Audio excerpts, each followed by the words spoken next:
Vamos a comenzar nuestra clase. Hoy día nos toca hablar de, como les estaba diciendo, la segunda parte de atmósfera, lo que corresponde al cambio climático y al proceso del calentamiento global. Y en cívica tenemos el nuevo tema. Habíamos terminado todo el bloque de convivencia democrática y vamos a iniciar con el bloque de cultura, que es el tercer bloque que trabajamos en cívica. Empezamos con una pregunta en el chat. ¿Dónde queda el Nevado Pastoruri?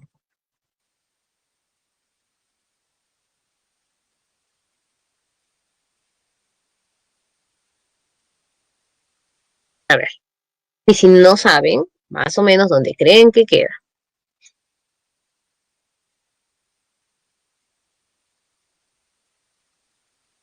En Francia, dice Joaquín, puede ser.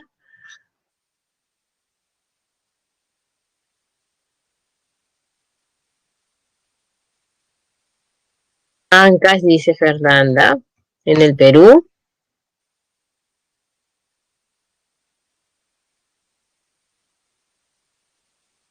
En la zona de los Andes, es decir, en nuestro territorio. Ancash, Ancash, Huaraz. Muy bien, excelente. Muy bien, ya entonces estamos ubicándonos y está en Ancash, en la Cordillera Blanca. Perfecto, ya nos ubicamos. Segunda pregunta. La Cordillera Blanca, ojo, ya sabes por qué se llama Cordillera Blanca, sigue siendo blanca. ¿Por qué?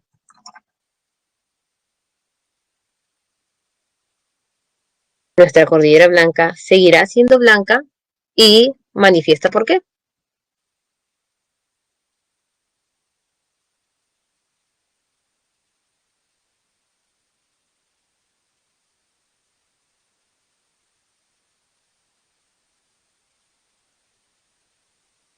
Muy bien, Mireya. Más o menos está llamándose blanca porque se ha descongelado.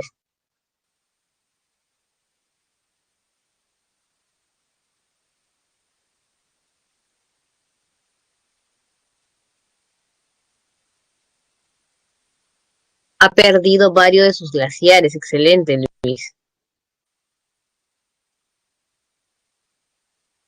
Se dice que uno de los nevados más afectados es el Pastoruri. Por eso les preguntaba si lo conocen. Era un lugar muy visitado en las promociones de quinto de secundaria, así como Cusco, cuando van a Machu Picchu. Vamos a ver un video sobre ello.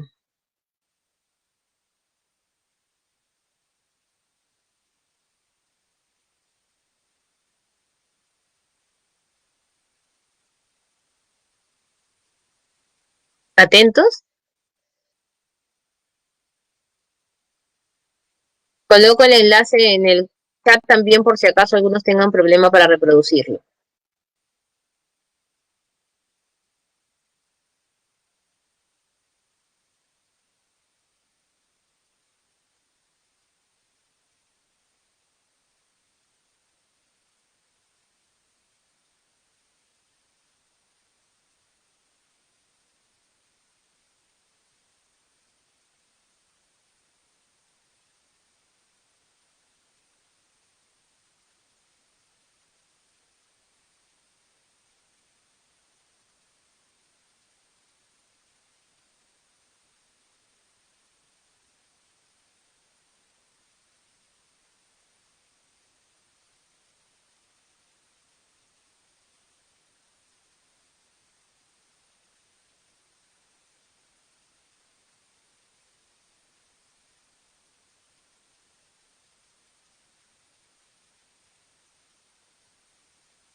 Muy bien, chicos. Ya vieron qué le estaba sucediendo al Nevado Pastoruri. Este video de la autoridad de Lana es de hace 2 años aproximadamente. Lo que se viene trabajando es la restauración de este nevado, pero no es el único nevado afectado. Nuestro propio nevado Huascarán tiene pues esta misma problemática.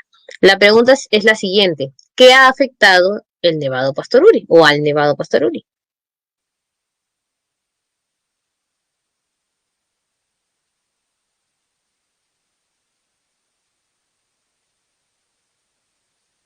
Muy bien, Mireya. El cambio climático. Muy bien, Luis. La contaminación y Kelvin, el calentamiento global. Tres términos que vamos a ver hoy día están asociados y excelente también, dice Ángel. Y todo es causado en este caso por el mismo hombre, lo que le llaman el problema antropogénico. Excelente, chicos. Entonces, así comenzaríamos nuestra clase de hoy, viendo la problemática que no solamente está afectando a nuestro país, sino también está afectando a diferentes partes del mundo. Vamos a iniciar estudiando la atmósfera, ¿no? La atmósfera es nuestra capa gaseosa. Cuando decimos nosotros capa gaseosa, es porque está compuesta de distintos gases y predominantemente es gaseosa. ¿Por qué? Porque también vamos a encontrar otros gases en las distintas zonas o subsistemas del geosistema, pero no es la geósfera ni la biosfera, no es exclusivamente de gases, como sí se da en la atmósfera. Vamos a analizar un poco de ella.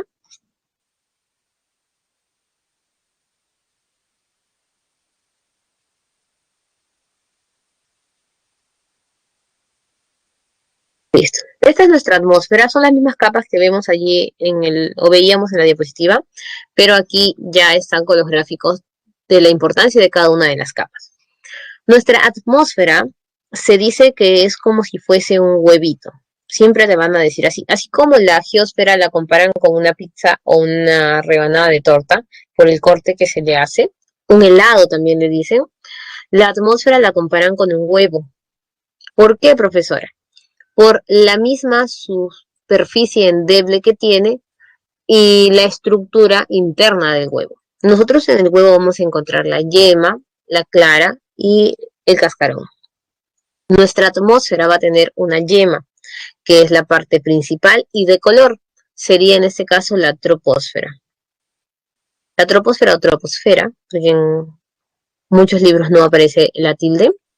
Entonces esta troposfera es la única zona que va a presenciar, igual que la yema, color. La estratosfera, la mesosfera y la termósfera van a ser la clara. Son compuestos transparentes que protegen la. Y la exósfera va a ser la capa final, que en este caso es representada por el cascarón. El cascarón tiene la característica de proteger lo que está dentro, yema y clara, pero es muy delicado. Cuando nosotros compramos huevitos en la señora de la tienda, no estamos con cuidado, señora, póngalo con cuidado porque se pueden romper, inclusive cuántas veces has llegado a casa con alguno de los huevitos rotos.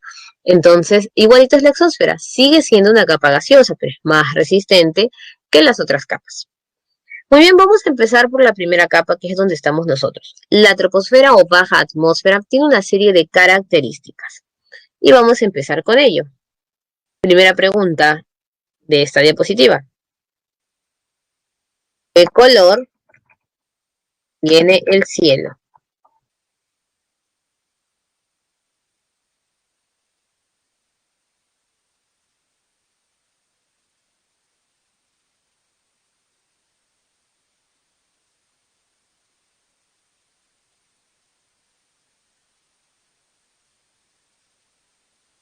Hans dice plomo.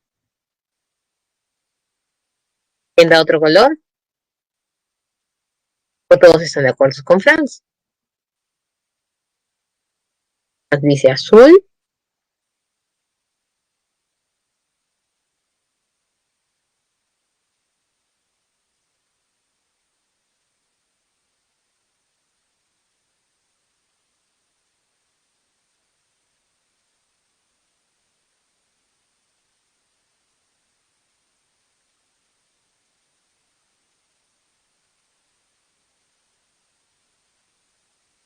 Azul.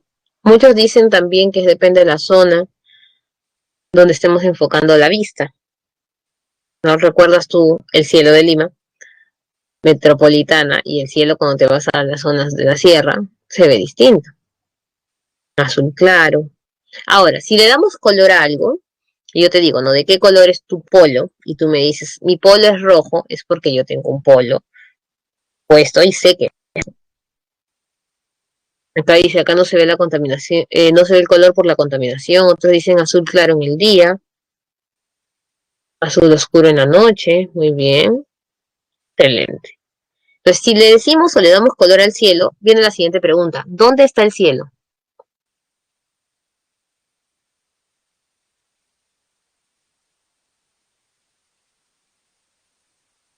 Arriba, listo. Es que si yo te digo por eso, si te digo qué color es mi polo, ya, tú me dices, profesor, su polo es negro, porque lo estás viendo.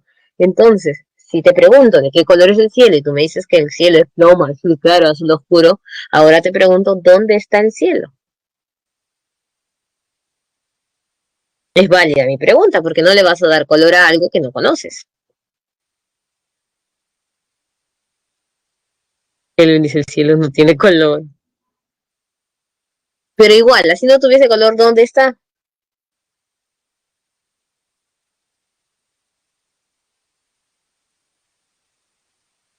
Ya. Esa es una muy buena pregunta, ¿no? ¿Dónde está ubicado el cielo? ¿Por qué?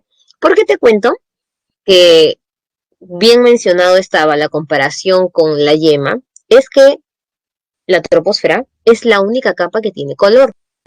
Entonces tú ves aquí la troposfera tiene color, mientras que la estratosfera, mesósfera, termósfera y exósfera son transparentes.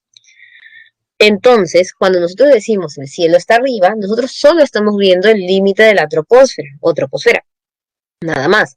Pero hay más cosas arriba y sigues estando dentro del planeta.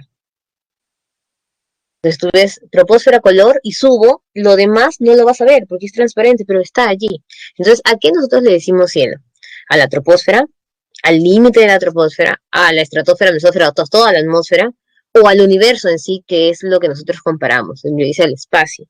Entonces, ¿cuánto del espacio se consideraría un cielo?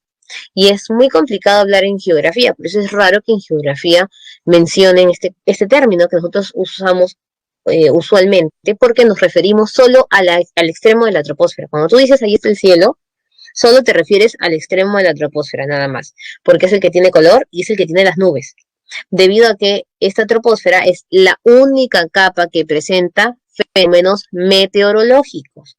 La semana pasada ya aprendimos la diferencia entre tiempo atmosférico y entre clima. Entonces el tiempo atmosférico era la variación constante que tenía nuestra baja atmósfera.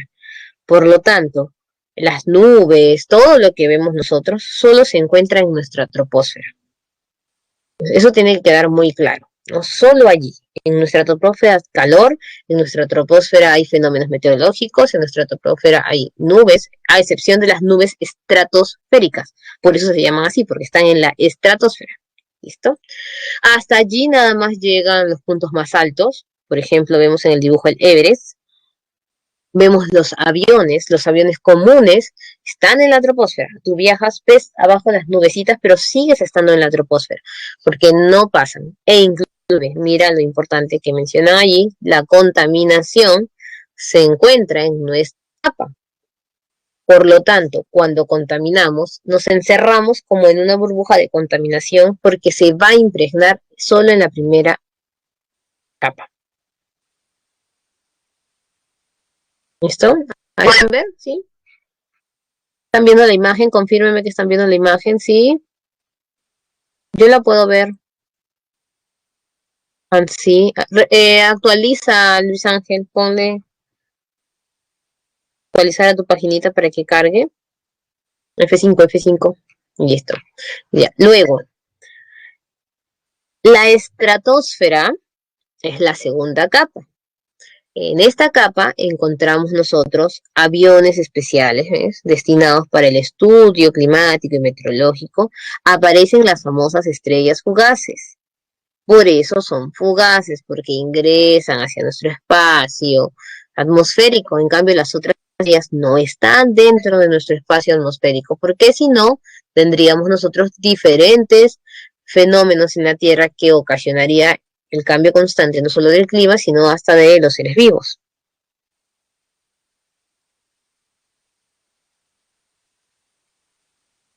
Vamos en orden, tranquilos, justo de las estratosféricas. Una, no confundan, nubes estratos con nubes estratosféricas. Las nubes estratos están aquí en la troposfera. Las nubes estratos son las nubecitas que hablamos la semana pasada que se encuentran cerca del mar, ¿no? Y ocasionan las garúas. Las nubes estratosféricas cruzan la troposfera y son las más grandes. Y encontramos algunos, por ejemplo, globos meteorológicos. ¿Quiénes son ellos, profesora?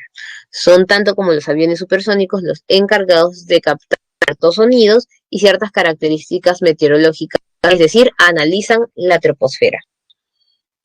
En la estratosfera existe una subcapa, que es la famosa capa de ozono. ¿Cuál es la función de la capa de ozono?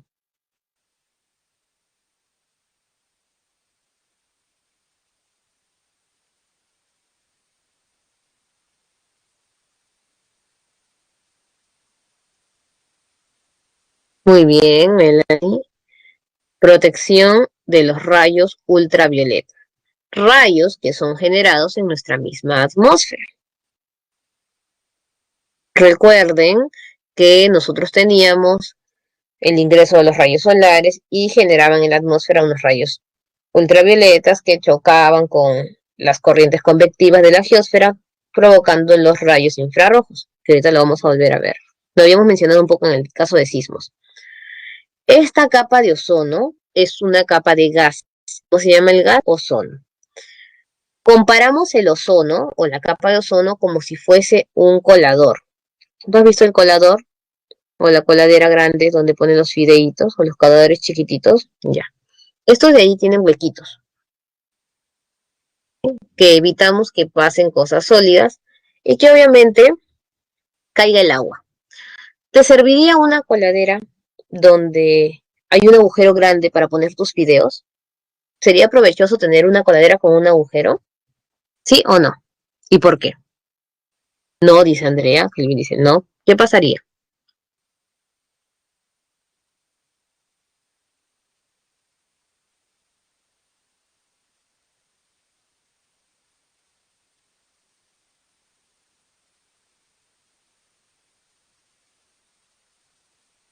Muy bien, mire, se caerían los fideitos. Ya. La capa de ozono es igualita a una coladera. Chiquitos. Pero en este caso, ¿qué van a entrar? Algunos rayos solares y algunos rayos ultravioleta. ¿Por qué? Porque no puede estar sellada. O sea, tienen que ingresar algunos rayos. ¿Para qué? Para nivelar la temperatura de la Tierra. Si no ingresan algunos rayos, entonces nuestra Tierra tendría una temperatura o muy elevada o muy baja. Necesitamos estabilidad. Y el agujero que te estoy contando es el famoso agujero que le encontraron a la capa de ozono. La diferencia es que aquí no es que hayas hecho un agujero porque es gas, sino que el ozono se transforma en oxígeno cuando ingresa el cloro. Es decir, el ozono más cloro es igual a oxígeno. Claro, cerca de Australia, en la parte llega, en realidad el vórtice está en la Antártida, pero dando giro hacia la zona de Australia. Ozono, cloro y oxígeno, ¿no? Entonces, profesora, pero ¿cuál es el problema de que los ozonos se ponen oxígeno si nosotros necesitamos oxígeno para respirar? Ese es el problema. El oxígeno se encuentra en grandes cantidades solo en la troposfera, porque ahí estamos nosotros.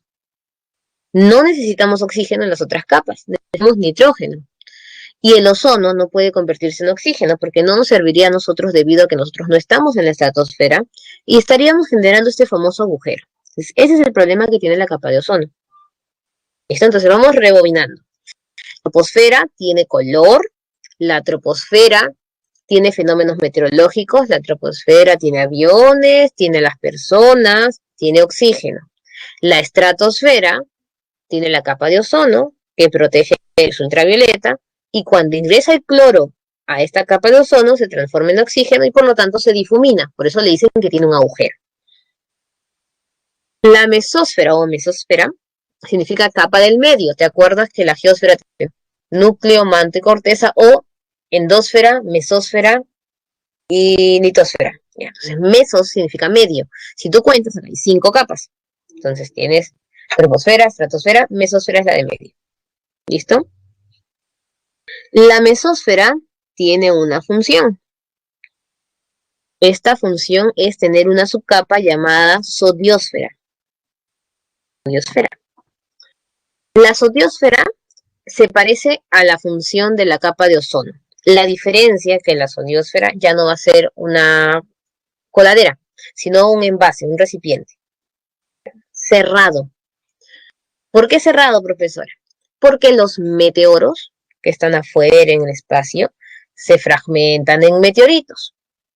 Cuando ingresan a la atmósfera de la Tierra, son fraccionados por la termósfera. Pero algunos pasan la termósfera y la mesósfera, su función es sostener lo último que queda. Nada más, que no caigan. ¿Por qué? Porque si caen, ya sabes todo lo que puede ocasionar un meteorito en la troposfera. Correcto, Elvio. Pero los que llegan son los fragmentos más chiquitos. Es decir, del meteoro grande ya se partió un meteorito, ingresa a la atmósfera, se hace más chiquito y la mesósfera lo contiene. Y por ahí pasa uno chiquitito. Imagínate que no estuviese en nuestra atmósfera o ingresarían los meteoritos a nuestro planeta. Esa es una de las ventajas que tiene nuestra planeta en función a los otros planetas del sistema solar. La atmósfera que nos protege y regula nuestra temperatura. Todas las capas son importantes. Ahora viene la termósfera. Termo significa calor. Se sobreentiende que la temperatura del planeta, la primerita, en el caso de Mercurio, tendríamos una temperatura de 450 grados. Venus tiene una temperatura desde 300 hasta 250 y la Tierra debería oscilar de 250 a 200 por allí de temperatura. Temperatura que el hombre no podría soportar.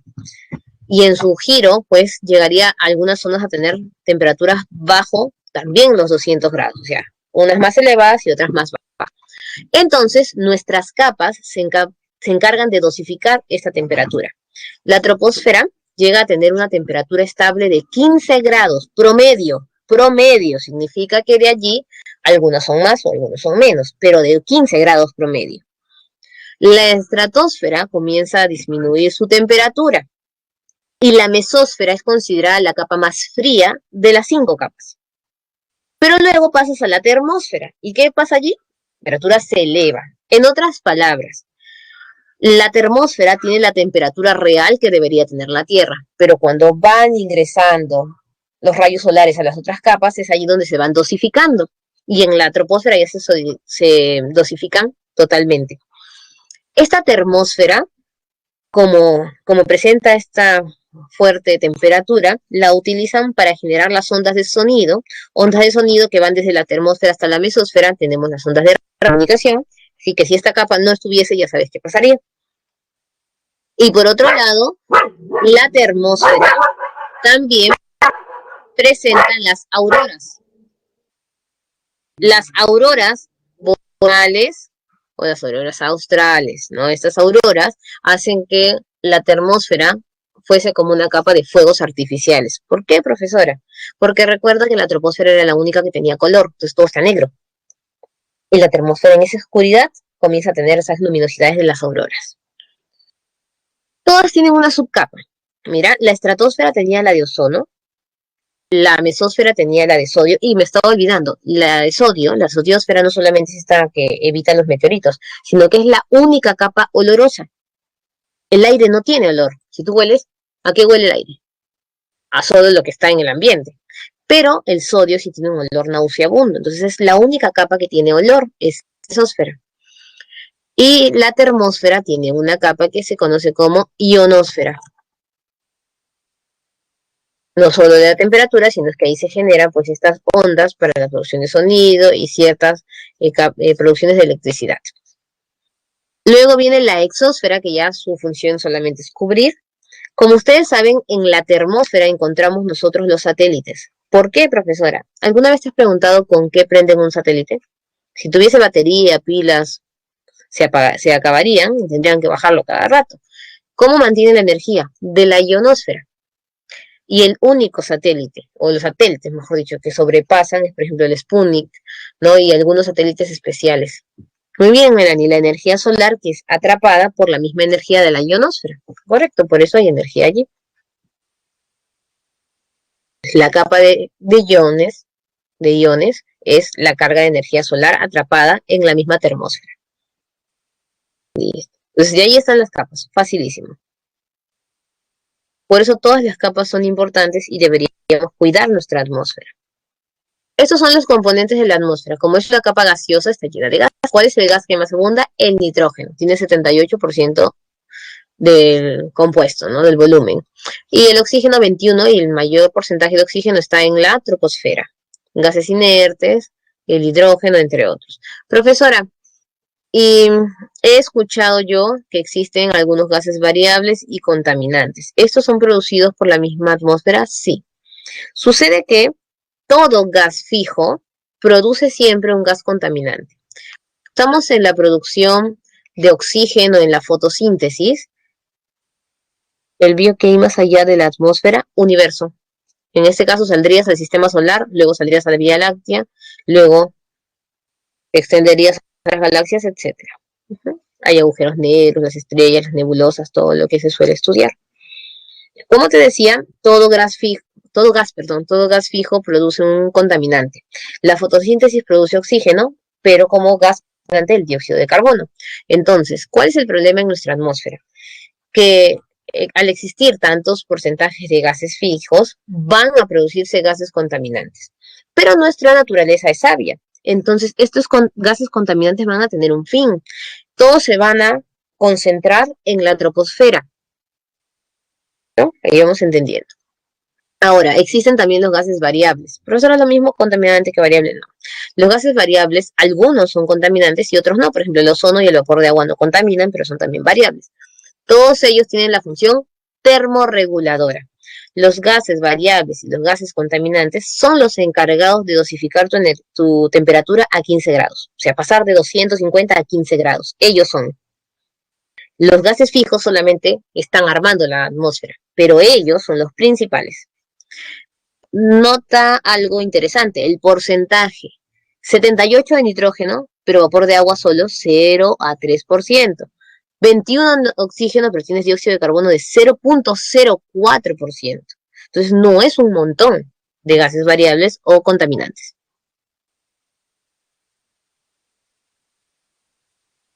Muy bien.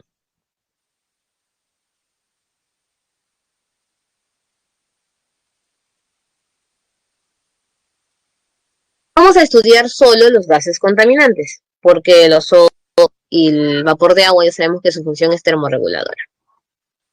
Existe dióxido de carbono, metano, óxido nitroso, los CFC de cloro que ya no se producen, entre otros, ¿no? Vamos a empezar con el dióxido de carbono y el monóxido de carbono.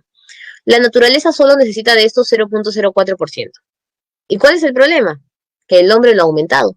Es decir, ya no tenemos 0.04%, sino que ahora tenemos 5%, 10%, 20%, más de lo que necesitas. ¿Cómo ha producido el hombre dióxido de carbono? Porque el dióxido de carbono natural ya lo conoces. Entonces, si empezamos por el monóxido, el hombre ha producido monóxido a través de nuestro sistema favorito, el transporte. El transporte es un problema a la hora de producir monóxido de carbono. ¿Por qué? Si hablamos en el caso del Perú, Lima metropolitana se encuentra entre las 5 ciudades más contaminadas. Y esta contaminación, muy bien Antonella, es a causa del transporte, del monóxido de carbono. ¿Por qué, profesora? Punto número 2. la antigüedad de los vehículos.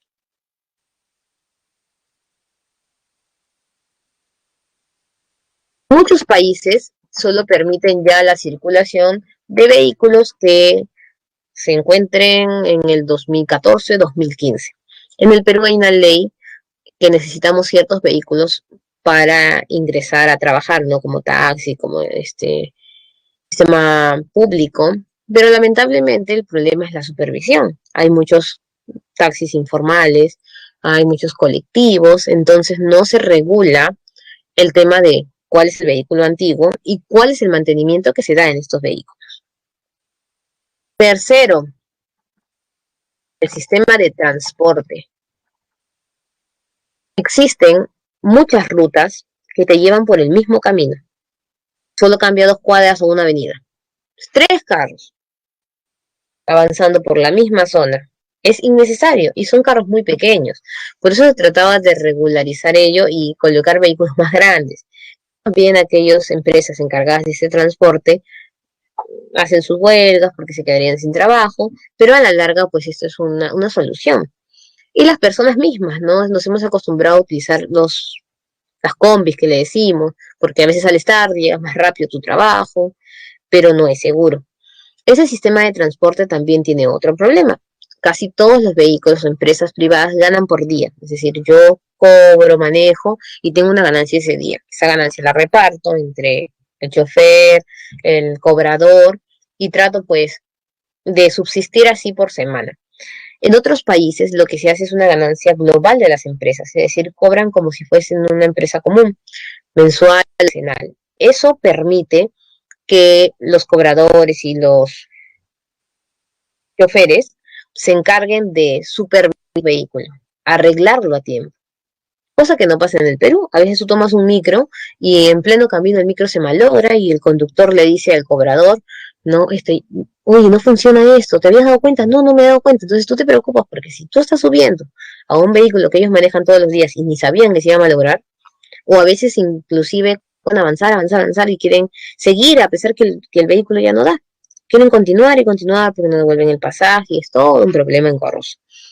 Ahora el otro problema es que estamos sumando más carros. Por ejemplo, el Lima Metropolitana tiene los corredores, tiene el Metropolitano, tiene ahora Metro, van a haber más metros y siguen los mismos vehículos. O sea, todas las empresas siguen circulando. Lo único que hacen es sacarla de las avenidas principales y se van a otras avenidas más pequeñas. Entonces, el foco de contaminación por transporte continúa.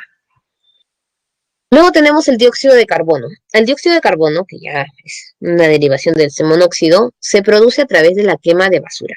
¿Dónde crees tú que queman más basura? ¿En zonas urbanas o en zonas rurales?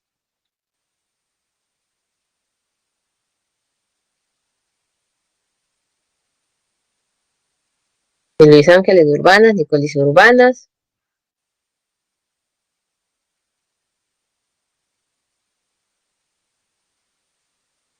rural, dice William,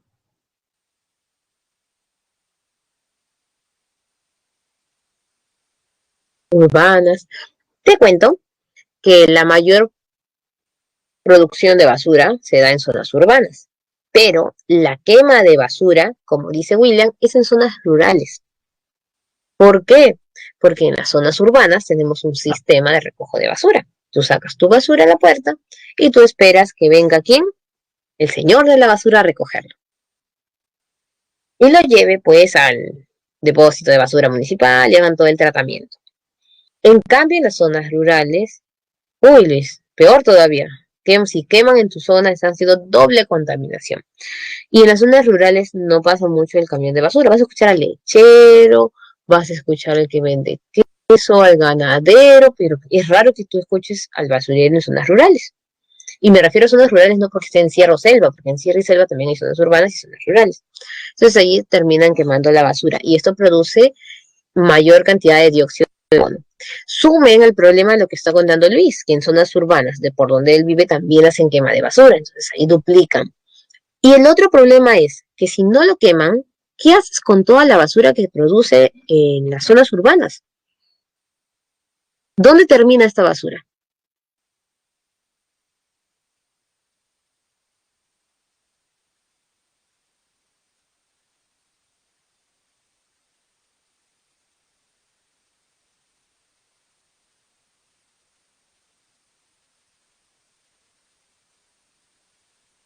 Playas, muy bien, Melanie.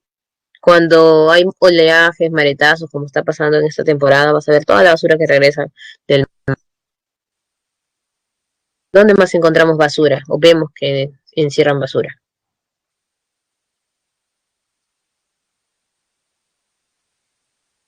Es todo un caso, ríos, desiertos. Hay países desarrollados que pagaban en una época aviones, barcos para llevar basura a otros continentes, a las zonas de desierto, continentes como África, Asia, porque según ellos, pues deshacen, o desechan la basura del continente americano, como si la atmósfera fuera otra, es decir, como si el cielo, entre comillas, de África fuese otro cielo al de América, algo así. Ilógico, ¿no? Entonces han habido denuncias por ello. También el tema es de los rellenos sanitarios. ¿Qué hacemos con los rellenos sanitarios? Los rellenos se acaban. Inclusive hay muchas ciudades ya construidas sobre rellenos sanitarios. Parte de San Juan de Lurigancho, cuando hubo este problema de las inundaciones que se dieron por el tren, muchos de estos espacios estaban sobre rellenos sanitarios. Entonces no es que existan infinidad de rellenos sanitarios. Una solución es el reciclaje, que es lo que se trata de hacer, ¿no? De no producir tantas bolsas, pero aún así todos nos siguen dando bolsas al mercado, o terminamos pagando las bolsas que al menos son biodegradables, pero todavía no tenemos esta política de salir con nuestra bolsita. No nos acostumbramos. Por ahí Elvio nos dice, que lo lleven a Mercurio. Ese es el problema con el ser humano. Nosotros no cuidamos nuestra casa. Somos uno de los pocos animales, pero racionales encima, que no cuida su espacio. ¿Tú vivirías al lado de la basura? No, no vivirías al lado de la basura. Entonces la solución de la gente es esa. No podemos en mi continente, lo llevo a otro continente. No puedo con el planeta Tierra, lo llevo, por ejemplo, a Mercurio ya, a Marte. Y al final nos vamos a ir mudando de lugares a lugares y el problema somos nosotros, no es el lugar. Pues pasa. ¿No? Tomando tu ejemplo, ¿no? Pero ¿sucede o no? El hombre ya quiere irse a Marte porque ya contaminó la Tierra, entonces va a llegar a Marte y va a contaminar Marte también. Y eso que su atmósfera no es tan resistente como las nuestras. Entonces la idea es tener una política educativa, ¿no? En el tema de la basura. Inclusive han encontrado islas de basura en el mar y han encontrado islas de llantas en el mar. Tenemos el metano. El metano es uno de los gases, entre comillas, nocivo y no es nocivo al mismo tiempo. ¿Por qué? Es uno de los que se propaga más rápido, se produce más rápido, pero tenemos ya una ventaja con el metano. Lo puedes convertir a gas natural. ¿Cómo se produce metano? El metano suele producirse cuando quemas basura orgánica, es decir, plantitas, ¿no? Animales de ganadería que han muerto, no los van a utilizar o tienen alguna parte de una epidemia, ya. Eso genera metano. Pero es más peligroso no solo la quema de basura orgánica o inorgánica, sino la ganadería. La ganadería es una de las fuentes que produce más metano. Una vaca puede producir 100 toneladas hasta 100.000 toneladas de metano. ¿Cómo? Solo en su eructo o emisión de gases internos u orgánicos. Entonces, el planeta tiene un equilibrio de sus animales, pero ¿qué hace el hombre? Por necesidad de consumo, termina reproduciendo más de lo normal a los animales. Entonces, si necesitaba, pues, naturalmente 20 vaquitas, el hombre quiere 1.000 vacas, 2.000 vacas, porque necesita seguir vendiendo carne y produciendo pesas y produciendo tal cosa. Entonces lo que hace es elevar el número de producción de metano. El óxido nitroso es uno de los gases más tóxicos, se produce del nylon. ¿Dónde encuentras nylon? A ver, ¿dónde has visto nylon? ¿O dónde has escuchado que hay nylon?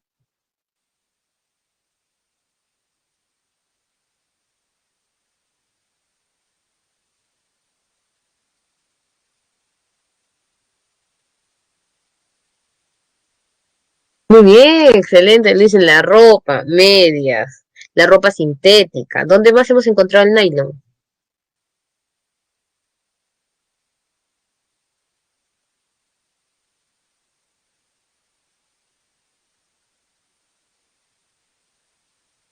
Panties, muy bien, Hans, las panties de nylon, e inclusive todo lo relacionado con la pesca, las redes de pescar, ¿no? El hilo de pesca, todo ello es complicado de deshacerse, es igual que una pila, ¿no? Así como hay basura, que demora en desintegrarse, pasa lo mismo con el nylon. Y si lo quemas es mucho más tóxico todavía, porque el óxido nitroso es un gas tóxico. Entonces es otro problema que genera más contaminación. Y bastaba poco, aparte de la naturaleza haber producido contaminantes y el hombre aumentarlos, el hombre se le ocurre la hermosa idea de producir sus propios gases contaminantes, los gases fluorados. Profesora, ¿y cómo pasó eso? El hombre utilizaba el cloro, los famosos CFC, ¿no? Estos CFC. Los CFC son los encargados de haberle hecho daño ¿a quién? A la capa de ozono, porque los CFC tienen cloro, y arriba te dije que el que transformaba el ozono en oxígeno era el cloro. ¿Qué se determinó? No más CFC. No más, no quiero más CFC. Entonces el hombre dijo, está bien, no más CFC. Pero como el cloro era la base de todo producto empresarial, fábrica, todo era con cloro, inclusive antes el ácido muriático, todo lo que era limpieza era con cloro, tuvieron que transformar o reemplazar eso.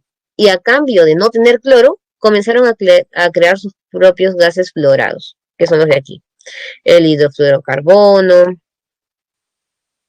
¿no? Tenemos el perfluorocarbono, hexafluoruro de azufre, el trifluoruro de nitrógeno, que sirven para los disolventes de limpieza, para espumas, para semiconductores, transformadores, interruptores, aluminio, inclusive para televisores plasma, pantallas planas, para todo lo que es tecnología.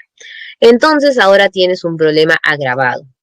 Tienes el aumento de los GEI. ¿Qué es eso, profesora? Ya, a los gases contaminantes se les llama gases de efecto invernadero.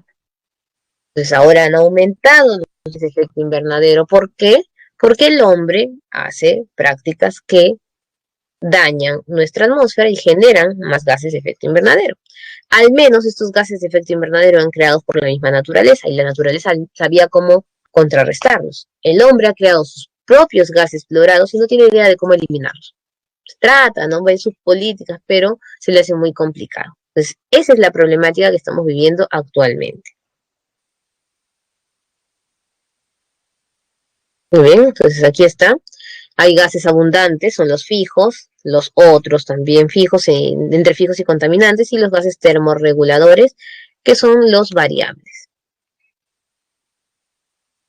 Aquí está el papel que tiene nuestra atmósfera.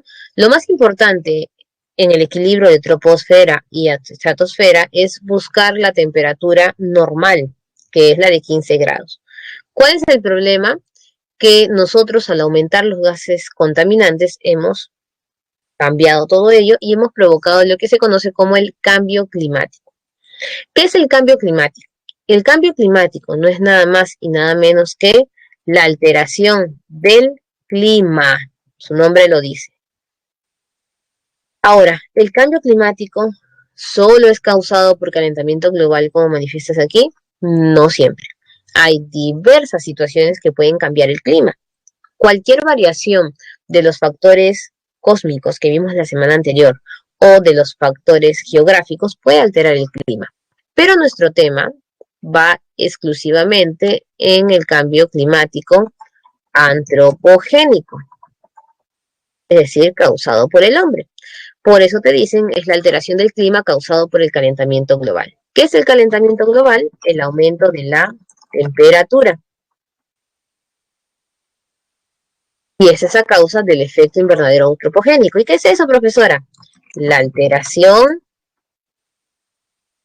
del efecto invernadero, o lo que hemos dicho nosotros aquí, el aumento de los gases contaminantes, que son conocidos como gases de efecto invernadero. Que también puede causar todo este problema, la deforestación, alteración de la circulación atmosférica y oceánica. Y esto de aquí también es causado por el hombre, pero de forma indirecta. Todos sus focos de contaminación y actividades económicas generan lo mismo. Muy bien, chicos, entonces nos quedamos aquí. Ya es hora de nuestro receso. volvemos 7 y 10. 7 y 10 y ¿listo? Volvemos 7 y 10 y continuamos con la definición de efecto invernadero, cambio climático, la solución y la contaminación, que es la segunda parte que nos faltaría para entrada cívica. Muy bien, nos vemos chicos en unos minutitos. Listo chicos, comenzamos. Estamos ya presentes todos para seguir con la clase.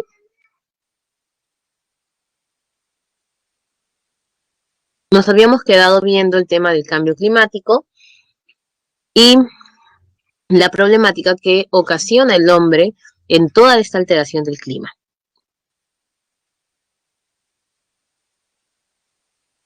Lo que tendremos que comprender es primero qué es el efecto invernadero y por qué se genera una alteración a este efecto invernadero. Entonces, nosotros tenemos el ingreso de los rayos solares a nuestra Tierra, a nuestro planeta, a nuestra atmósfera. Estos rayos solares, recordemos la clase anterior, fuera de la atmósfera se conoce como energía solar. Dentro de la atmósfera, insolación o radiación solar.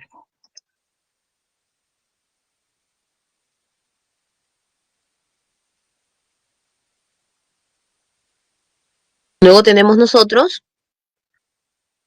el ingreso a través de capa a capa, de capa a capa, lo que va a ir generando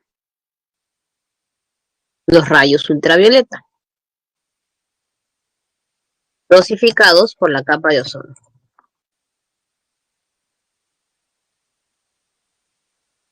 Al final, llegan a ingresar algunos rayos, tanto solares como rayos ultravioleta. ¿Listo? Esto que dice reflexión es a causa de dos situaciones. Nubes y también las inversiones térmicas.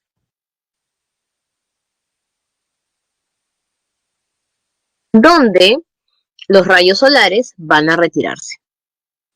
A nosotros no nos conviene que se vayan todos los rayos solares. ¿Por qué? Porque si todos los rayos solares se van, nuestra Tierra se enfriaría. Entonces necesitamos que algunos se queden. ¿Quién asegura que se queden? Nada más y nada menos que los gases de efecto invernadero, también llamados gases contaminantes. Entonces la Tierra pues no va a generar gases innecesarios. Estos gases contaminantes se van a encargar de evitar que los rayos se vayan. Como son pocos, el porcentaje es poco, entonces se quedan solo algunos rayos solares. Y además no nos olvidemos de la energía infrarroja. La energía infrarroja es la mezcla de la temperatura de los rayos solares, más los rayos ultravioletas, más la energía generada por las corrientes convectivas de la geósfera, que generan el calor en la Tierra, y también van a irse. Pero algunos se quedan gracias a estos gases contaminantes. Entonces los gases contaminantes hacen que se queden algunos rayos solares, algunos rayos ultravioleta y algunos rayos infrarrojos. ¿Cuál es el problema? ¿Qué hizo el hombre? El hombre aumentó los gases de efecto invernadero. Por lo tanto, este pedacito ya no es chiquito, sino es enorme. Y como son muchos, entonces los rayos que se iban, vamos a marcarlos aquí, ya no se pueden ir. Y todo se retiene en la Tierra, generando ¿qué cosa? Nada más y nada menos que el calentamiento global, aumento de la temperatura. Y ya sabes que el aumento de la temperatura no solo es por rayos solares, sino son rayos ultravioleta, rayos infrarrojos que estás absorbiendo como organismo vivo.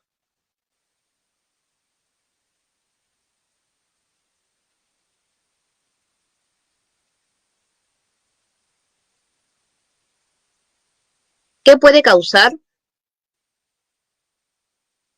el calentamiento global? Y conjuntamente, el cambio climático. Lo primero es que cuando hay mucho sol, se hace mucho calor, todo se comienza a derretir. Entonces, a ese derretimiento de glaciares se le llama retroceso de los glaciares, como vimos nosotros en el Pastoruri.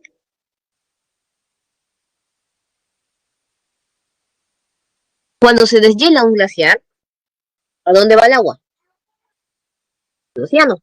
Entonces se eleva el nivel de los océanos. Pero en todo ese camino hemos visto nosotros que va provocándose más inundaciones, más huaicos, y no solo ello, sino que siempre nuestra tierra tiene la otra parte. Si por un lado llueve más, por el otro no llueve, entonces viene la desertificación, la sequía y los otros problemas de aumento de olas de calor. Hay lugares que nunca han estado con tanto calor y que lo han enfrentado. Ustedes han escuchado que Europa, su temperatura usual era de 15 grados, ahora tienen veranos de 30, 35 grados y han tenido hace 2 veranos ya olas de calor que se elevan hasta 45 grados su temperatura. Y por otro lado, el desierto del Sahara es considerado el desierto más caliente. Y hace unos años que pasó, estaba congelado.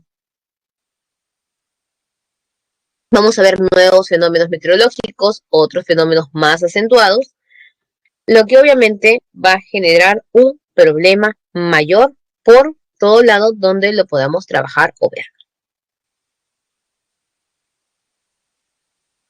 Si hablamos nosotros en el caso de nuestro país,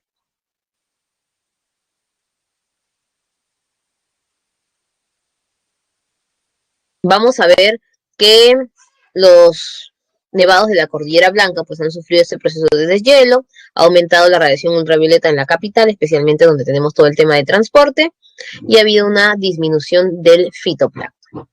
¿Pero ha habido una solución? Por supuesto que ha habido una solución. Esta solución la tenemos nosotros conocida como la Convención Marco de las Naciones Unidas sobre el Cambio Climático. Vamos a observar de forma detenida la situación.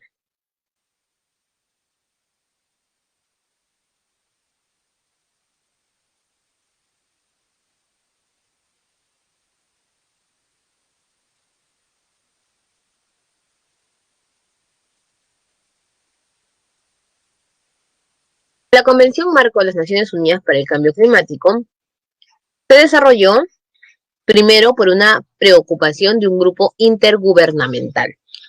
Un conjunto de especialistas del clima que integraban ONGs se reunieron para señalar que el problema que venía atravesando el mundo no solo era un problema de administración de recursos, conocido como el problema del desarrollo sostenible, sino que venía atravesando nuestro planeta una serie de cambios climáticos, no meteorológicos, no es algo constante, no es algo normal.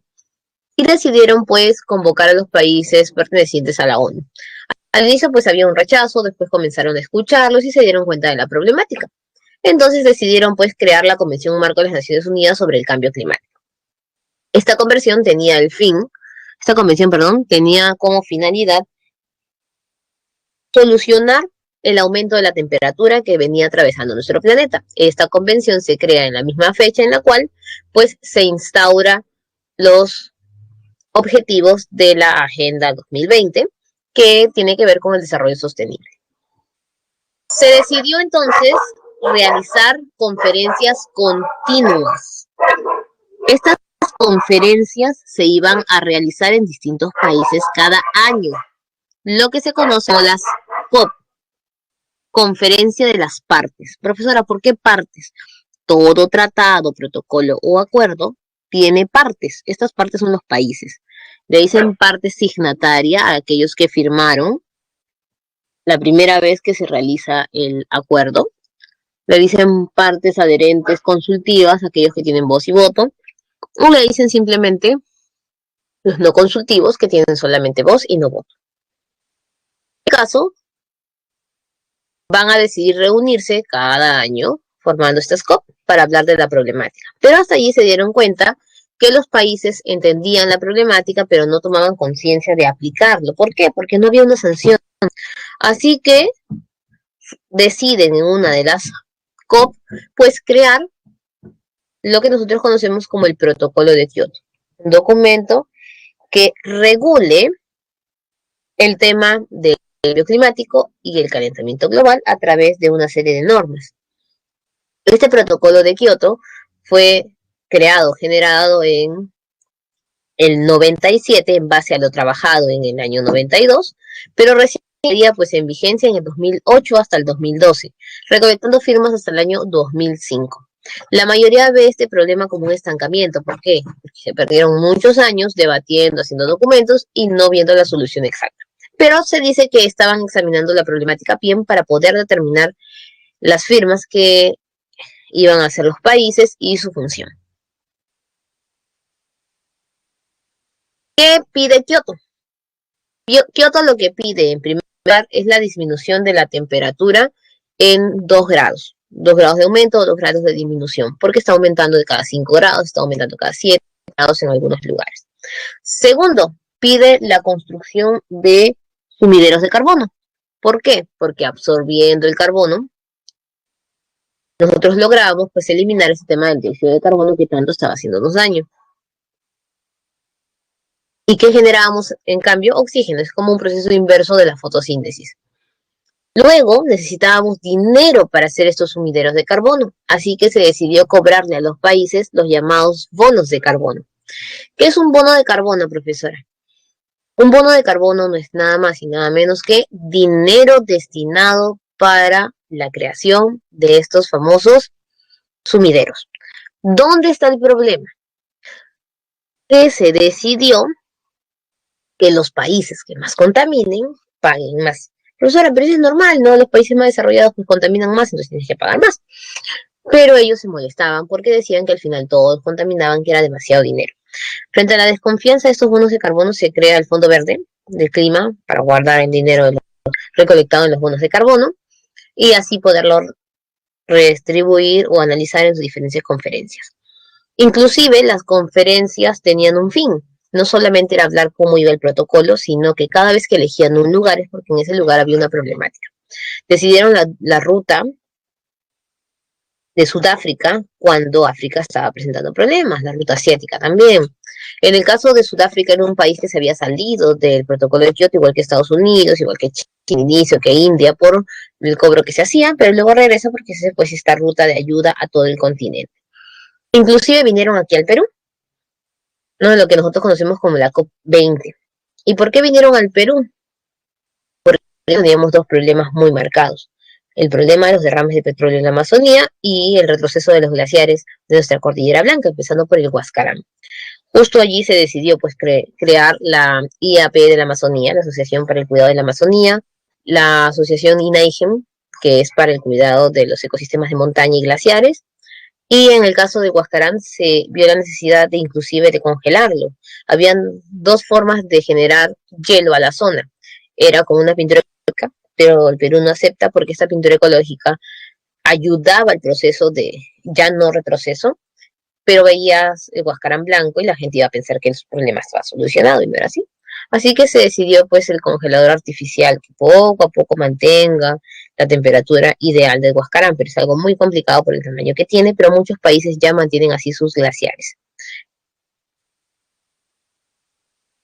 Ahora, como bien también ha manifestado, antes de esta COP20 en Lima, llega la COP18, perdón, en Doha, Qatar. ¿Y por qué esta COP es importante? Aparte de toda la problemática trazada, esta COP se dio en el 2012 y se supone que el protocolo de Kioto entraba en vigencia en 2008 y terminaba en 2012. Llega el 2012 y no se había logrado casi nada. Entonces los países dicen, ¿qué hacemos? Entonces, como no había una solución, pues hay que ampliarlo hasta el 2020. 2020 acaba de terminar. Y ustedes dirán, profesores, ¿qué hacemos? ¿Van a ampliar más Kioto? Ya no. ¿Por qué no van a ampliar más Kioto? Porque tenemos nosotros algo que reemplace a Kioto. ¿Quién va a reemplazar a Kioto? Lo que nosotros conocemos como el Acuerdo de París. Además, Kioto había mencionado que tendríamos que reducir los gases de efecto invernadero en un 5%. Profesora, ¿significa eliminarlos? No. No puedes eliminar los gases de efecto invernadero porque si no estarías alterando el clima. Recuerda que son necesarios para el efecto invernadero, solo reducirlos.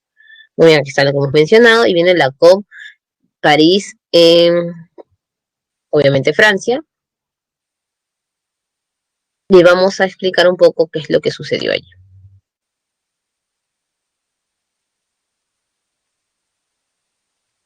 Como te dije, nos reunimos en la 18 en Doha, Qatar, para la ampliación al 2020, pero la COP20 se dio en Perú en el año 2014. Entonces, ¿qué decidieron allí? Aparte de resolver los problemas que se venían citando en nuestro país, se decidió no esperar a última hora para cambiar Kioto. Entonces, en la COP de Lima, decidieron crear un acuerdo que buscara mejorar lo trabajado por Kioto y ampliar pues nuevas políticas de trabajo. Este acuerdo se llama Acuerdo de París. Profesora, ¿por qué de París si se hizo en Lima? Porque se firma al año siguiente. Entonces se firma en París en 2015. ¿Qué buscaba el Acuerdo de París? A diferencia de Kioto, ya no se trataba tanto de la temperatura de 2 grados, sino menor a 2 grados, 1.5. Se mantenía eso del 5% de los gases de efecto invernadero, pero lo más importante fue las contribuciones nacionales y la responsabilidad mancomunada. Es decir, ya no tenían que pagar solo los países que contaminaban más o eran desarrollados, sino todos. Profesor, ¿y cómo iban a ser los países pobres? Se decidió que no solo todos debían pagar, sino que todas las empresas debían pagar, tanto públicas como privadas. Las empresas privadas son las que más contaminan y generarían impuestos a los países pobres, con los cuales ellos podrían subsanar estos bonos de carbono. Ya Europa, siendo países desarrollados, pues han generado en las empresas 3 impuestos, ¿no? No solamente los impuestos clásicos de desarrollo sostenible, sino el impuesto al cambio climático. Sabemos además que cada 5 años deben presentar un informe de su propia mitigación, cómo van a resolver el problema en su país. Esto de aquí ha sido ya presentado a la reunión del 2015 y el primer país en presentar su informe de mitigación fue el Perú. Entonces, tuvo una participación muy importante en este Acuerdo de París. ¿Qué más sabemos nosotros? Han ratificado este acuerdo 195 países, 196 son los de Kioto y el 97 es Estados Unidos, que siempre entraba o salía del protocolo por el tema de sus gobernantes. Se ha visto no solo la creación de sumideros de carbono, sino de reservorios de carbono para guardar el carbono que se está generando. Este entrará a vigor en 2020, ya está todo en este proceso de activación.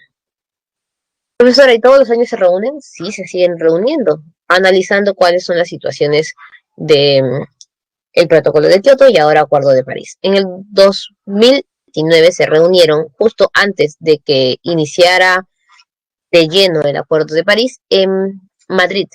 Pero profesora, ¿cómo que Chile-Madrid? Se reunieron en Madrid, pero el encargado jurado fue Chile, cosa que antes no se había dado mucho, no siempre se reúnen y dirige la COP el mismo país. En este caso, dice que en esa reunión no hubo mucho avance, pero se establecieron pues los últimos acuerdos hasta el aumento de 1.5 de temperatura de Acuerdo a París. El año pasado no hubo reunión por el tema del COVID, reunión pospuesta para este año, pero obviamente mantiene todavía revisión en base a cómo va la situación de la pandemia.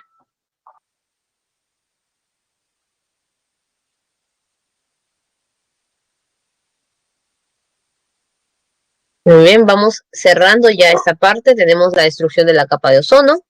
Como ustedes saben, la capa de ozono está ubicada en la estratosfera. Su función es protegernos de los rayos ultravioleta. Quien la afectaba era el CFC.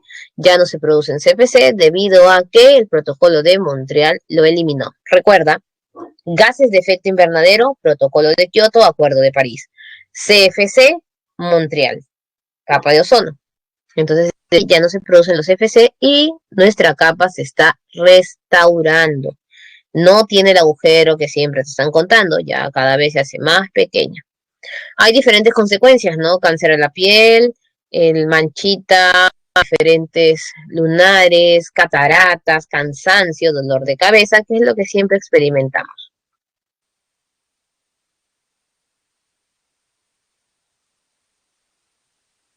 Hay dos ministerios que van a proteger, recuerda bien, en función del tema ambiental. El Ministerio de Ambiente y el Ministerio de Salud. Al Ministerio de Ambiente le importa su nombre, lo que dice, el ambiente. Y al Ministerio de Salud, el hombre. Juntos serían el paquete completo. El Ministerio de Ambiente, entonces, nos va a proteger.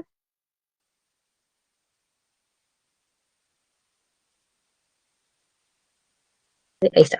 De la contaminación, del tema del retroceso de glaciares, de las malas inversiones, nos va a avisar de los sismos, nos va a recomendar cómo tener el cuidado y uso de los recursos. En base a eso tenemos diferentes instituciones.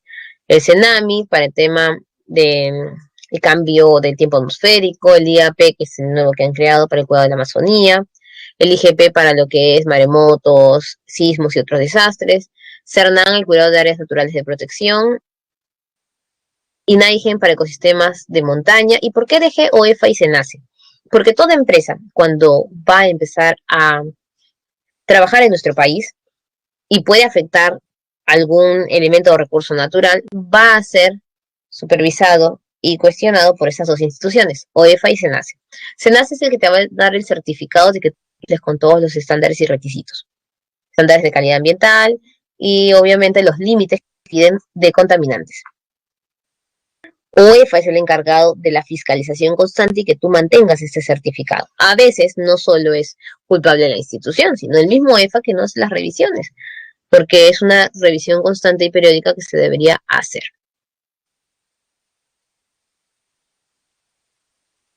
¿Qué más va a trabajar este Ministerio de Ambiente? No solo el problema del cambio climático, sino de la contaminación. La contaminación es diversa, es cualquier sustancia que puede ingresar a nuestros sistemas. En este caso, la contaminación del aire es exclusivamente a nuestra atmósfera. Pero ¿dónde se quedan suspendidos todas estas partículas de contaminación? En la troposfera donde nosotros vivimos. En base a eso hay entonces lugares de contaminación, ¿no? En lugares abiertos, casi siempre es el tema de la basura. Vamos a encontrar nosotros los monóxidos de carbono, óxidos nitrosos de los autos, la quema de combustible, los desechos químicos, las empresas, e inclusive la falta de reciclaje que se hace en diferentes lugares. Y encontramos tirados pues, botellas de plástico, diferentes aparatos de calefacción malogrados, bien de aire acondicionado, y todo eso genera pues contaminación. Y de forma interna, lo que es el consumo de cigarrillo, no arreglar nuestra cocina, no mantener focos de contaminación en nuestro hogar por una mala limpieza. Ahora, aquí ya no tiene la culpa solamente la entidad gubernamental, sino todos nosotros que no tenemos políticas de cuidado del aire. Y acá viene lo importante. No solo entra a tallar el Ministerio de Ambiente, sino yo te dije el Ministerio de Salud. En el Ministerio de Salud existen diversos organismos, hospitales, clínicas, supervisión para clínicas, perdón, las direcciones, pero aquí nos va a interesar DIGESA. Profesora, ¿y quién es DIGESA? Aquí está DIGESA. DIGESA es la Dirección de Salud Ambiental, la Dirección General. Esta Dirección de Salud Ambiental tiene sus representantes en cada región. DIRESA, Dirección Regional de Salud Ambiental. ¿Qué van a encargarse? ¿Qué van a hacer? Sencillo. Ellos no solamente van a medir los estándares de calidad ambiental y límites permitidos para el hombre, sino se encarga DIGESA de supervisar lugares de esparcimiento.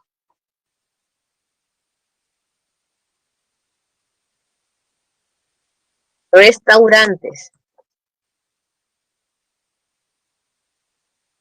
medios de transporte, conjuntamente con el Ministerio de Transporte, entre otros. Profesora, ¿cómo es esto? Cuando yo veo las noticias veo que el efectivo de la municipalidad se acerca a revisar el restaurante si es que hay ratitas, cucarachitas, cositas así, pero no DIGESA.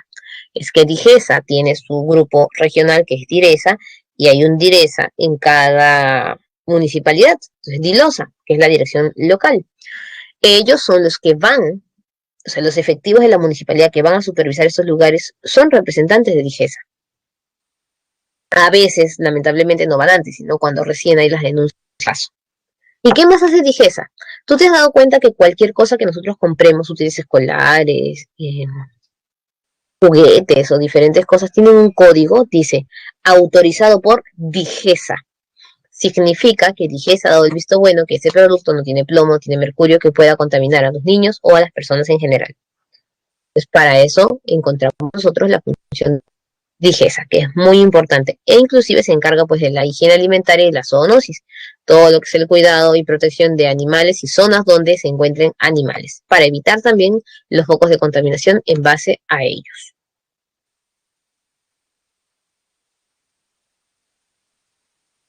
¿Qué contamina en el Perú? Basura, refinerías, parque automotor, ladrilleras. Y te cuento, no solamente este proceso de contaminación se da en base a actividades, sino también a zonas. Existen zonas que son más propensas a la contaminación y se dice que las zonas pegadas a estribaciones andinas presentan mayor riesgo de sufrir focos de contaminación. ¿Por qué? Porque las estribaciones andinas o cerros o dosifican toda la contaminación del lugar. Los que viven cerca a las playas tienen más limpieza de su ambiente, y no es porque sean más limpios, sino porque el mismo aire tiene este proceso de descontaminación. Muy bien, ahora sí, chicos, luego de haber terminado este tema que está súper fácil y bonito, vamos a nuestras preguntas. Primera pregunta.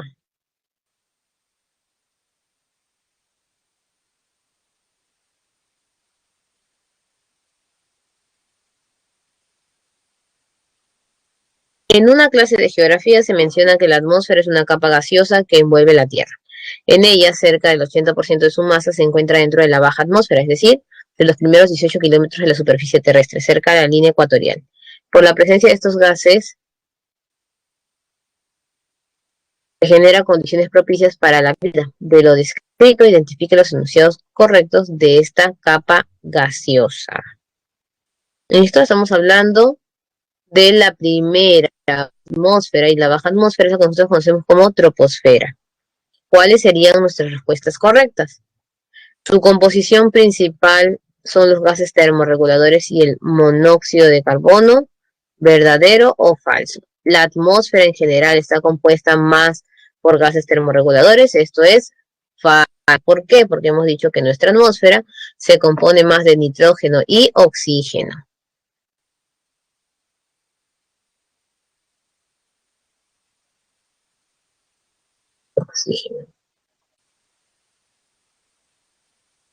Segundo, el vapor de agua, argón y el nitrógeno son parte de su composición natural. ¿Verdadero? Ahí estamos mencionando no solo gases fijos, sino también gases termorreguladores. Se determina que a menor altitud existe menor densidad de gases y menor presión.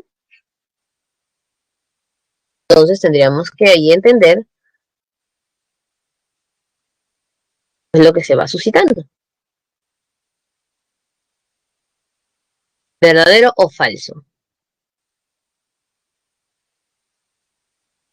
Obviamente usted dice la D, a menor altura existe mayor densidad de gases y mayor presión de los gases. Muy bien, mientras más arriba estás existe mayor presión. Aquí hablamos de altura más que de altitud.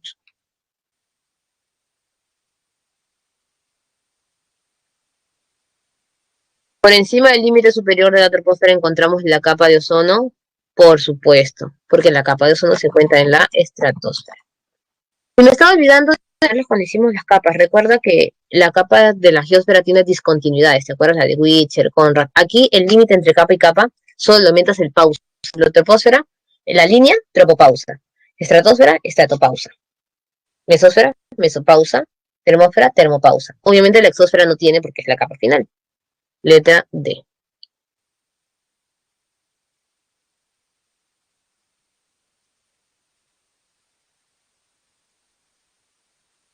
La atmósfera es una mezcla compleja de gases que rodean la Tierra, tanto naturales como de origen humano. Estas cumplen funciones determinadas como, por ejemplo, hacer posible la vida. La mayor parte de la energía procedente del Sol llega a la superficie terrestre y se devuelve a la atmósfera en forma de energía infrarroja. Esta energía es retenida en la Tierra y genera consecuencias en ella. De lo descrito, este proceso se define como, ¿qué es lo que están diciendo? La parte natural te están contando, ¿no? Es una mezcla, hace posible la vida, la mayor energía procedente del Sol llega a la superficie en forma de energía infrarroja, es retenida. ¿Hay un problema aquí? No, están contándote el efecto invernadero. Profesor, el calentamiento global. No, porque no dicen que el hombre alteró algo. Están solamente en la parte principal. La capa de ozono cumple el rol fundamental que permite el desarrollo de la vida en la Tierra. Con relación a esta importancia determina el valor de verdad de los siguientes enunciados. Su función más importante es filtrar y transformar la radiación infrarroja, no, sino la ultravioleta. Esta capa se ubica entre el límite superior de la mesósfera y estratosfera. ¿Esto es verdadero o falso? Falso, porque se encuentra más cerca a la troposfera que a la mesósfera. En este espacio se filtra, absorbe y refleja la radiación ultravioleta, por supuesto. El ozono troposférico es también importante en el filtro de radiación ultravioleta y el ozono troposférico se produce en la superficie por la acción humana y es el ozono industrial. ¿Qué es eso, profesora? Te están haciendo diferencia entre el ozono clásico y obviamente el ozono troposférico. ¿Dónde está la respuesta? Aquí. Troposfero es producido por el hombre.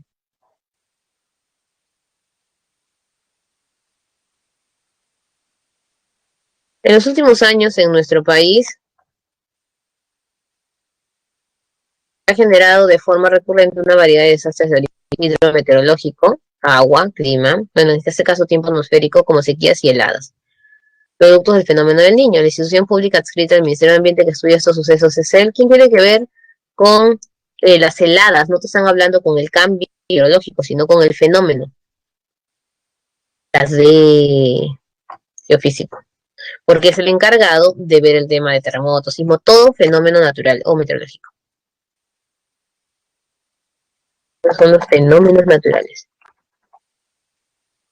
Y te dicen quién ve el tema de las afecciones, de la meteorología, de cómo está el clima, ese es el tsunami. Pero en este caso, cuando ya está el fenómeno, lo ve el IGP.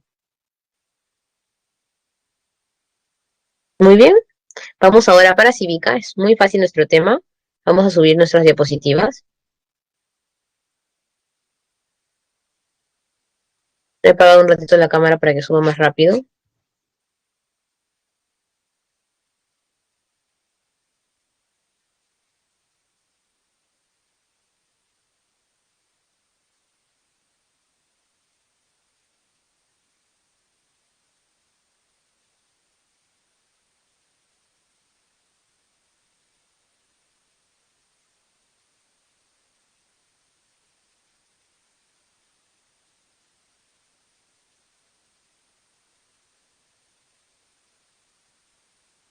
Está cargando, chicos, un ratito.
Ya está avanzando.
Listo, ya falta poquito, chicos. Un momentito.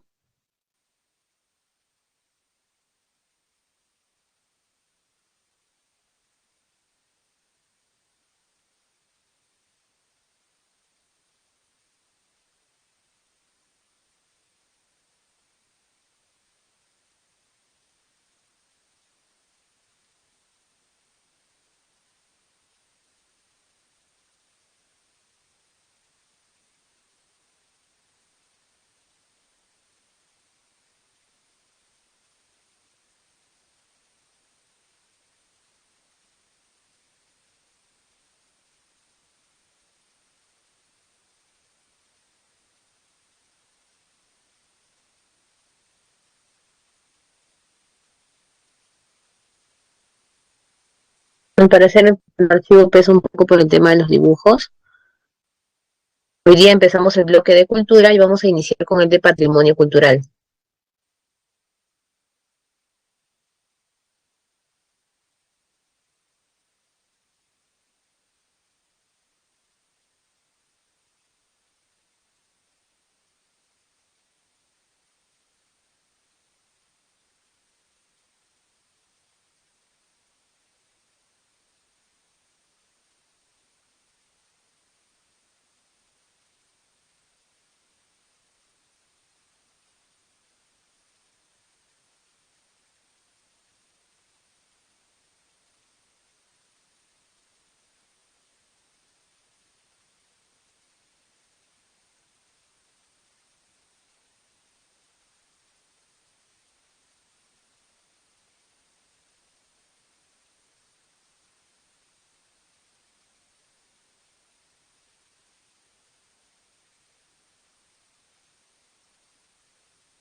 Está subiendo lento.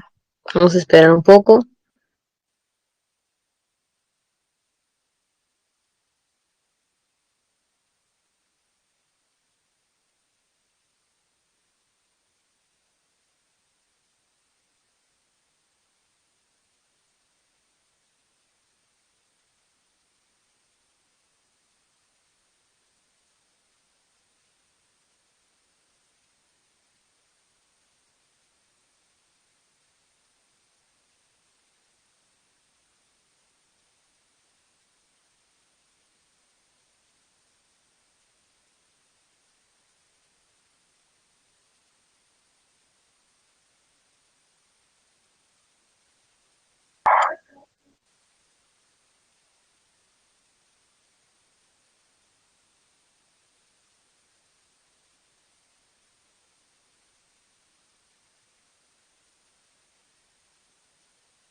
Falta 20%, chicos, para que empiece el proceso de conversión de las diapositivas.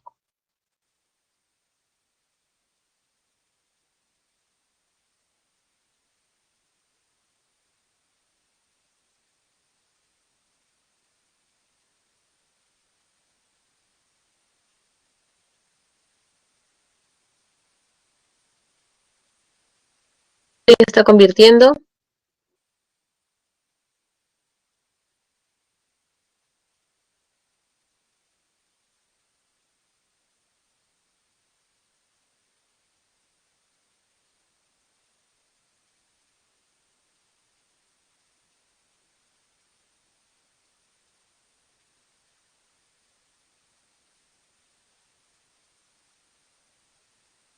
Listo, chicos, gracias por la paciencia. Creo que las diapositivas tenían un formato que era un poquito más pesado. Iniciamos otro tema de valoración, conservación y defensa del patrimonio cultural. Empezamos con la primera pregunta. ¿Qué objeto o pertenencia tuyo?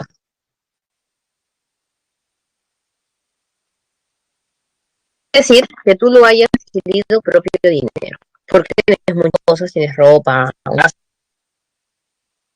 cosa es.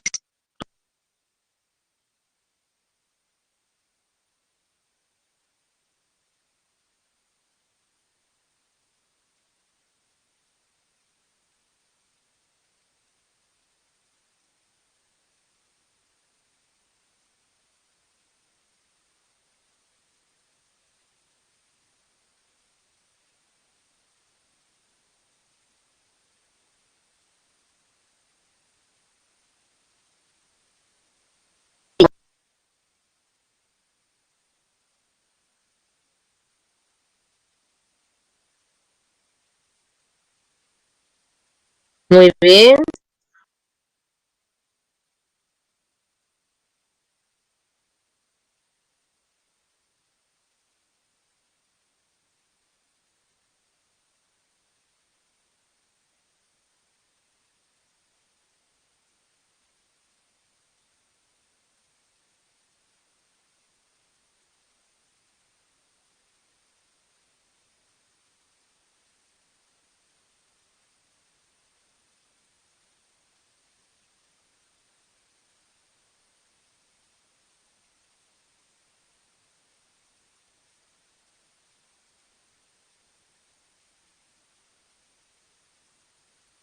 Chicos, ya lo reinicié para que maneje mejor el tiempo. Ya, hay ropa que se haya comprado Melanie. ¿Alguno de ustedes tiene otro bien? Como por ejemplo algún celular, si han comprado algún electrodoméstico en casa o solo tenemos nosotros la ropa.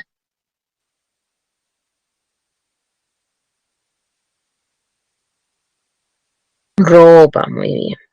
Ahora, esto que tenemos ahorita, ¿es susceptible de herencia?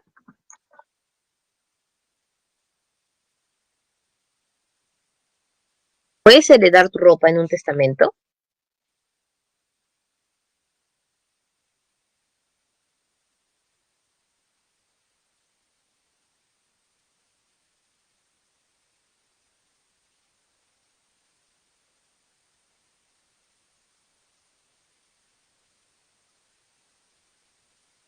¿Qué opinan ustedes?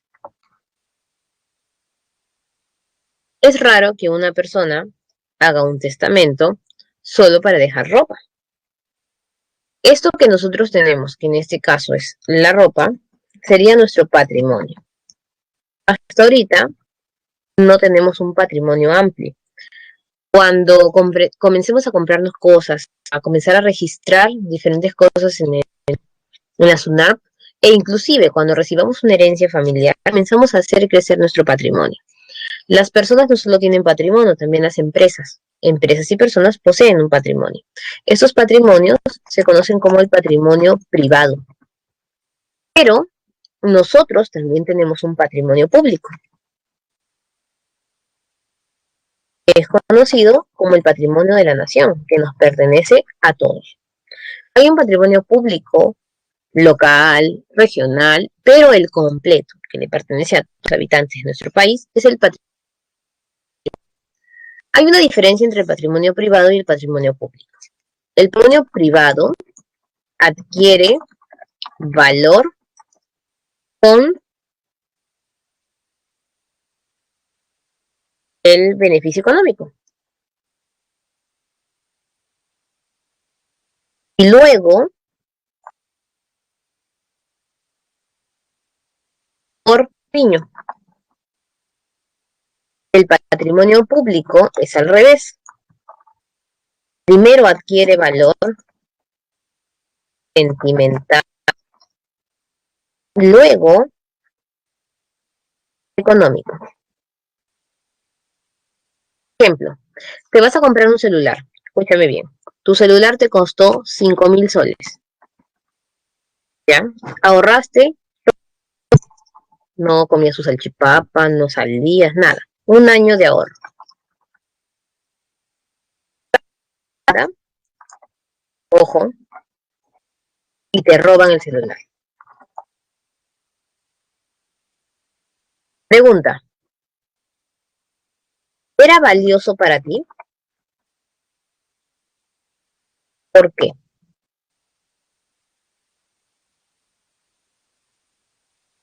Me dice sí.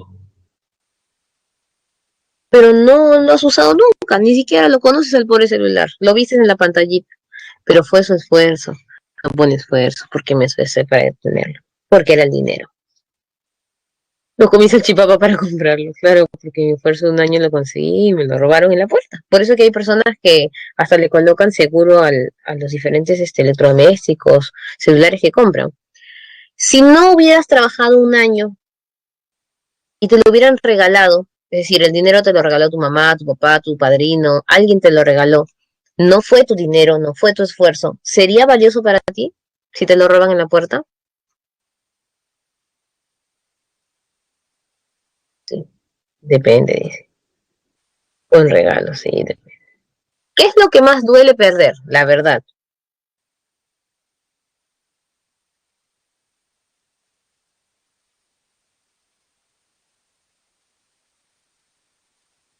No, me refiero a eso que la vida es. ¿Qué es lo que más duele del celular que te roban? La verdad.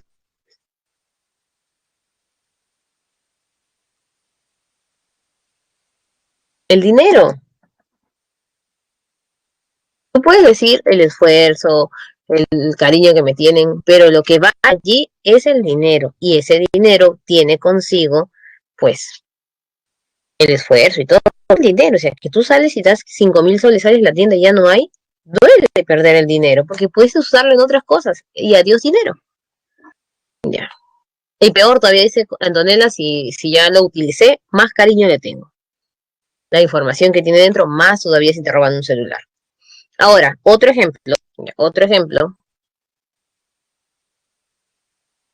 Yo traigo a clase unas piedritas chiquitas. Hacemos una clase presencial. Y les digo que cada uno de ustedes firme con su nombre en la piedrita porque me lo voy a llevar de regalo. Entonces todos firman las piedritas. Pero no sabes qué pasa. Cuando terminan de firmar las piedritas, les digo que esas piedritas me las había sustraído de Cusco, de Machu Picchu, y que las quería tener de regalo con su firma. ¿Cómo te sentirías?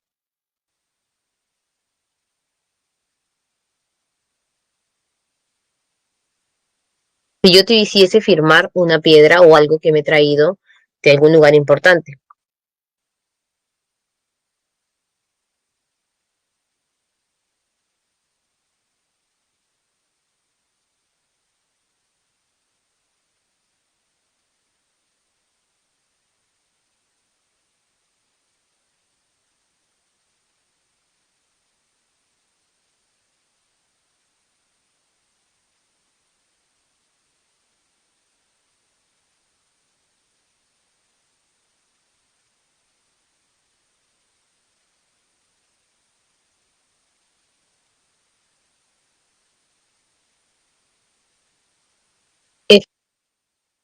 Efectivamente. Entonces, tú te sientes mal porque tiene un valor histórico.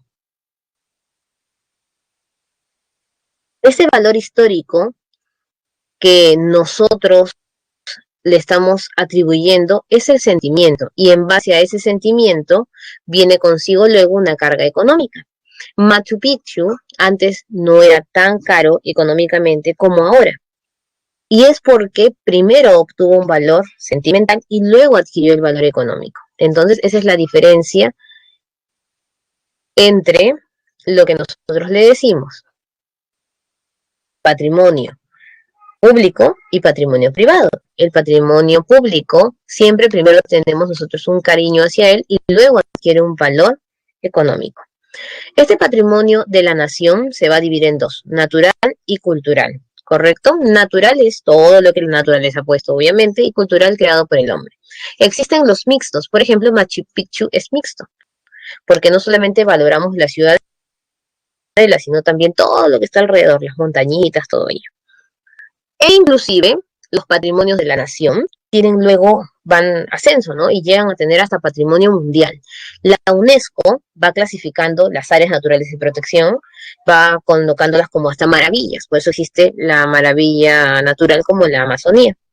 Tenemos reservas de biosferas, reservas de biodiversidad que vamos a trabajar en geografía más adelante. Y en el caso de lo cultural también asciende, hay patrimonio de la humanidad, al igual que natural, y tenemos también maravillas históricas, como lo es Machu Picchu, ¿no? Ahora vamos a clasificar cómo nosotros ponderamos estos patrimonios.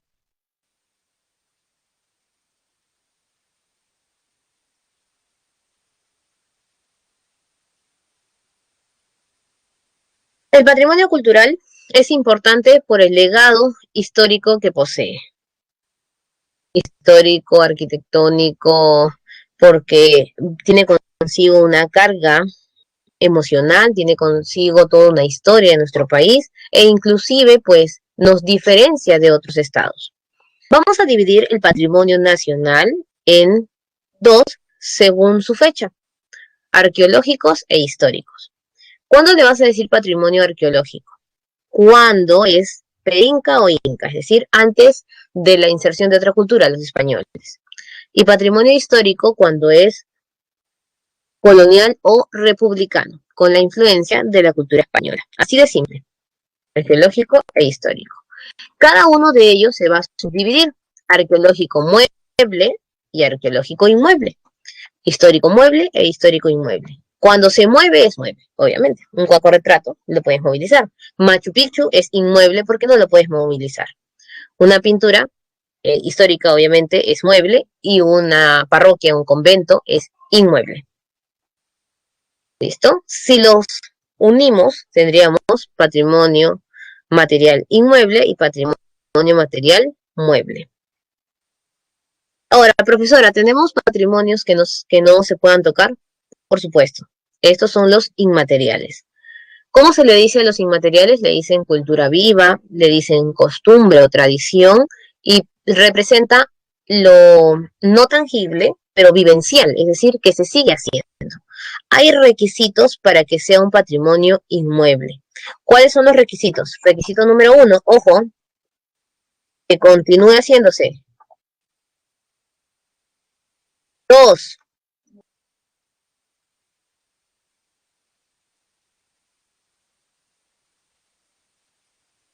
tenga participación popular actual. Por ejemplo, el ceviche es patrimonio material o inmaterial. ¿Qué dicen ustedes? ¿El ceviche es material o inmaterial? ¿Material o inmaterial? Ceviche, material o inmaterial.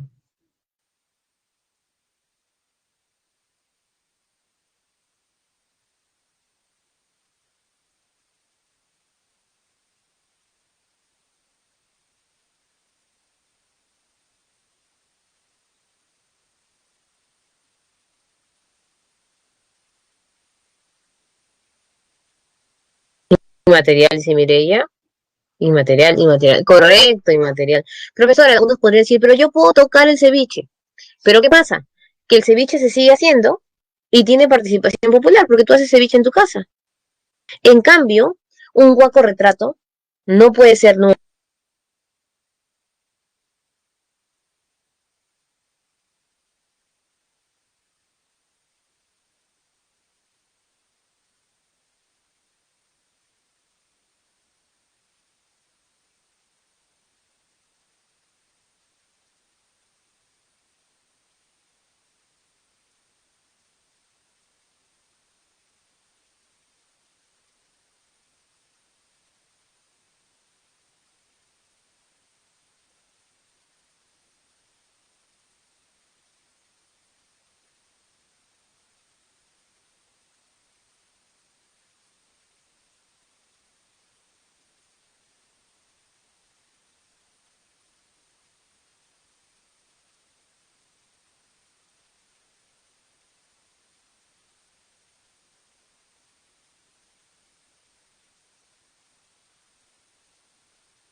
inmaterial.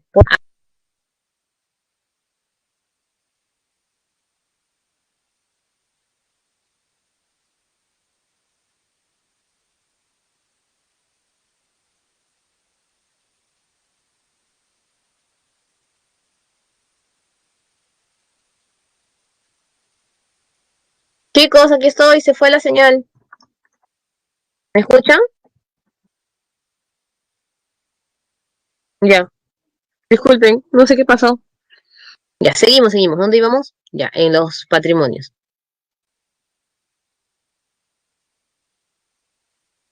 Entonces les mencionaba que existe un patrimonio material e inmaterial. Material, si lo puedes tocar, e inmaterial, si se sigue haciendo a pesar de que tenga manifestaciones tangibles. Ojo, como el ceviche se sigue haciendo, puede tener vestimenta en un baile, puede tener un plato, el animalito, que es en este caso del dado, pero es inmaterial. Ya vamos a terminar, no se preocupen. No es que hemos perdido mucho, tranquilos. Entonces tenemos material por tiempo, arqueológico o histórico. Y por movimiento mueble o inmueble. Puede ser arqueológico inmueble, histórico inmueble. Inmaterial, cultura viva. Otras categorías, documental son los archivos, pueden ser de libros, pueden ser revistas, entre otros. Ahora lo tecnológico también se considera documental, porque todo se hace en tema virtual. Subacuático, ojo, 100 años en el agua, puede ser una laguna, océano, y no necesita estar los 100. Puede ser de que hay un pueblo que hace una manifestación y pone algo en la laguna y lo va sacando, lo va poniendo, lo va sacando, lo va poniendo. Ya, eso también se le considera como parte del patrimonio subacuático, porque ingresó y salió por 100 años, no necesita estar 100 años adentro como un submarino. E industrial, todo lo nuevo que haya traído, obviamente, toda esta revolución, el primer ascensor, la primera escalera eléctrica, el primer tranvía, etcétera, primer ferrocarril. Conservación. ¿Quién se encarga de la conservación? Obviamente el Ministerio de Cultura, que es un ministerio moderno. Vamos a tener la Dirección de Patrimonio de GDPC, que se encarga de todos los patrimonios, la Dirección de Museos, que ve todo el proceso de diversificación cultural. ¿De qué lo protegemos? Ojo, de huaqueo. Huaqueo es sustraer huaquitos cuando están haciendo pues todas estas excavaciones. Si en sí comercializas es tráfico ilegal. O sea, yo puedo hacer huaqueo, robar, y ahí es un delito. Pero si encima hago huaqueo para vender, no, son dos delitos. Robo sacrílego, cuando le roban a las iglesias. Casi siempre las asaltadas es la iglesia católica por sus piezas de oro y plata. O las de los santos que ellos tienen. Vandalismo, cuando vas y pintas, como hicieron con Machu Picchu y con algunas manifestaciones arqueológicas de Perú.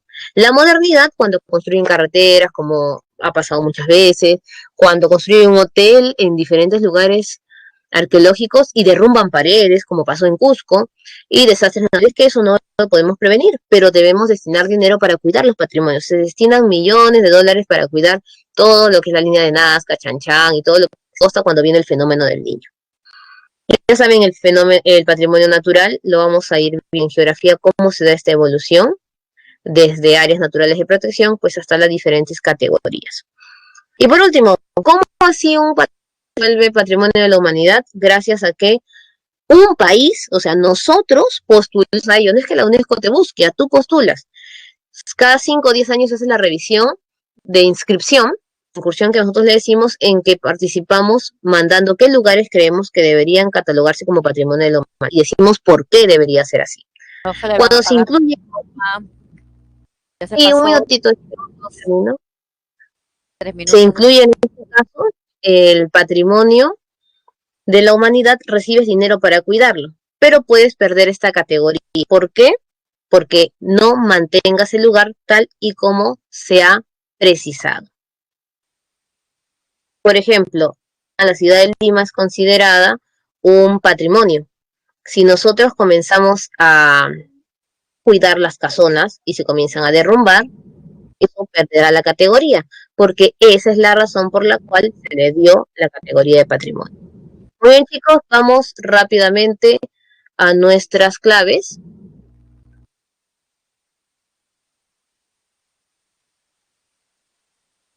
Para cerrar plataforma, número 1, propiedad avícola, en este caso sería letra D de D. 2, C de casita. 3, A. Y por último, 4, B. ¿Listo? Cualquier duda, chicos, en el multichat, ahí vamos a estarles respondiendo. Aquí disculpen el tema de la señal que se fue un ratito y ya con eso estamos cerrando nuestra clase.